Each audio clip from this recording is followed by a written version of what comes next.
Borciin garaa si rakkisee ofirraa balleessuudhaaf itti yaadaa jiraattee jennaan viidiyoon kun si fayyadaa haga dhumaa dhageeffadhu siin jedha. Assalaamu alaikum warahmatullaahi wabarakaatu. Akkam jirtan obboleewwan nagaa qabdu jirtu fayyaa keessanii. Har'a waa'ee borciiti. Borciin kun nama hedduu rakkise natti fakkaata.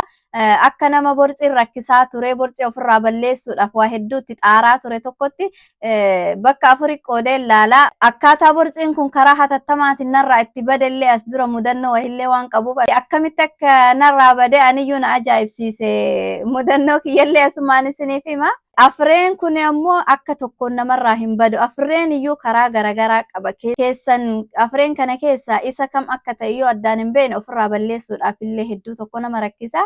Afreen isaatiyyuu kamii karaa kamiin ofirraa balleessuu danda'an ka jedhu takka takkaan gadi isiniif ibsaa. Isin ammoo keessan kam akka jedhu keessaa laaltanii akka kiyya osoo rakkataa hin oollee keessan ka ta'e keessaa filattanii ofirraa balleessuudhaaf karaa sanarratti xiyyeeffattanii. Tokkoffaa irratti ilmoo dahuudhaan garaan keenya sababa ilmoo nu guddatee nu dhiibamee nu duratti bahuudhaan yeroo deennee jennu garaan keenya keessatti nu deebi'uu didee alatti nu bahu.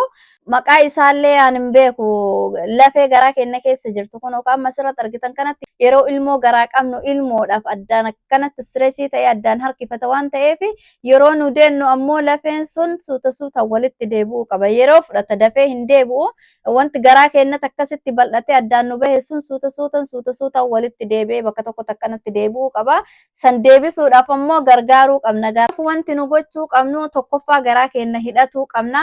Garaa keenya qabattoodhaan hiinee ispoortii garagaraa ka garaaf ta'u yoo dandeenye hojjannee akkasitti yeroo kennineef suuta suutan inni iyyuu walitti deebi'ee garaan guddichi duraan nu bira taa'u suuta walitti shunturee hin deebi'a. Yeroo kennuufii fi yoo danda'ame ispoortii dalaguu irra guddaan ammoo qabattoodhaan garaa hidhatuudha.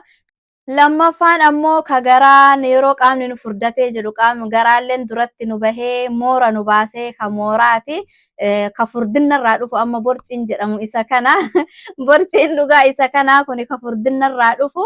Kuni ammoo moora waan ta'eef yookaan ammoo cooma garaa keenya qaamni keenya waan furdate garaan keenyallee furdatee cooma garagaraa baase waan ta'eef kana osoo qaamni keenyan hir'annee yoo ka moora san gubuu barbaanne wanti nu gochuu qabnu moora san gubuudhaaf yookaan ammoo kaaloorii garaa keenya keessatti walitti qabame san gubuudhaaf viiksiin faa akka malee bareedaadha. Hin guba naannoo garaa kana hin gubaa akka dafqu godha akka moorri sun gubatu godha waan ta'eef viiksii kana faa dibattanii waraqaa kanaan irra martanii qabattoo garaa kaahattanii akka garaan isin dafquu fi deebinee ispoortii dalaguu qabna. Kaalooriin moorri garaa keenya keessa jiru sun gubatee alatti gadi bahuu qaba. Moorri sun gubatee baquu qaba.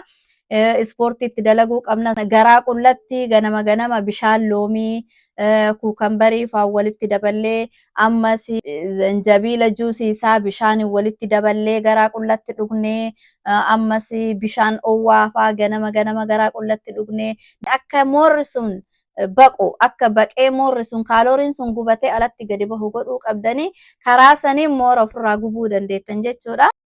Sadaffaa irratti nyaataan wal qabateeti. Nyaata kunoo keessattuu nu biyya alaa kanatti nyaata keemikaalaa qofa nyaanna. Nyaata qulqulluu hin nyaannu. Nyaati hundiyyuu karaa keemikaalaatiin guddatee ol bahe waan ta'eef nyaata nu kunoo ruuza jinni wama argine ofitti gadi darbinu keemikaala biyya ambaa kana kuni borcii miti keemikaala biyya ambaati. Yeroo dheeraadhaaf borciisee huu ture. Nyaanni nu nyaannu garaa keessatti nu kuufamee garaan nu goggogee wanti nu nyaannu seeran nurraa gadi hin bahu goggogee bahaa maal jedhu garaan nu gogu kuni borcii nutti fakkaata nu borcii miti. Maal isinitti fakkaate asirratti mudannoo qabaani.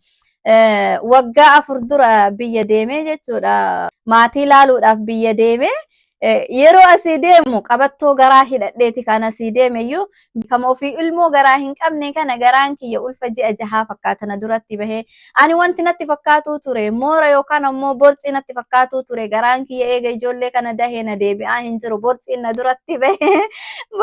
duratti bahee jedha wanti ani ittiin goon hin jiru garaan kiyya nyaata kinoo keemikaalaa ka biyya kanaa kanaan guutamee qaamni kiyya hundiyyuu keemikaala tahee jireedha maalitti beeka ani borcii baasee bakka jedhe qaamallee haga tokko baasee waan jiruuf achumaan borcii baasee natti fakkaate anu.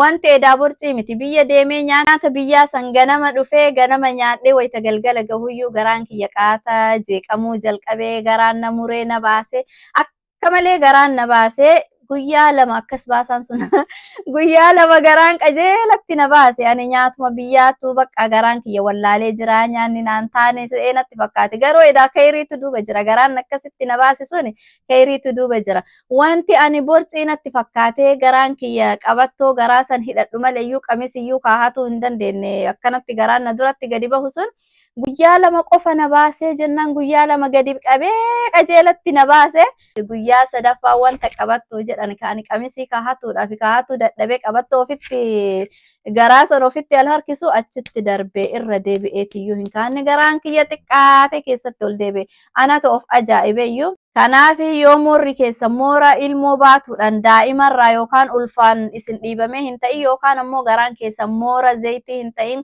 kan nyaataan walitti kuufamee osoo qaamni keessan likkii jiru garaan keessan isin goggogee garaan keessan isin hin baane ta'e garaa of laaffisuu qabdanii qoshaashaa nyaatarraa hafee tirfii nyaatarraa hafee kaslaa garaa keessan keessaa gadi bahuu qabu garaa keessatti isin kuufamee taa'u san of keessaa gadi baasaa garaan keessan qajeelee akka isin baasu godhaa ofumaan garaan isinirraa xiqqaata. Afuraffaarratti hormooniidha. Hormoonii kan namni hundayyuu itti rakkataa jiru. Hormooniin kun anillee hin beekne yeroo hedduu akkasitti na rakkisaa ture. Hormooniin kun yeroo hormooniin keenya baxaxamu yeroo laguun keenya seeraan hin dhufne ji'a daddabarsee dhufu yookaan ji'a hanqatee dhufu hormooniin keenya ol ka'u gakka'u garaan keenya nu afuufama. Wannaa osoo hin taane moora osoo hin taane garaatu nu afuufama. Yeroo kana ammoo moora nutti fakkaata. Ka hormoonii kana ammoo homaa gochuu hin dandeenyu. Irra guddaa wanti nu gochuu dandeenyu yoo laguun keenya faane ka seeraan hin dhufne ji'a dabarsee wal keessa ji'a 2-3 bulii 15 akkasitti baxaxamee wal keessa nu dhufu ta'e wanti gochuu qabnu wantuma hormoonii keenya baalaansii nu godhu fayyadamuudha malee garaa akka nurraa gadi dhaabatu homaa gochuu hin dandeenyu. Yeroo hormooniin nutti ka'ee jedhe garaan keenya nu afuufama. Hormooniin sun nurraa gadi deebi'ee qaamni keenya gadi deebi'ee jennaan afuufamillee achumaan nurraa bada.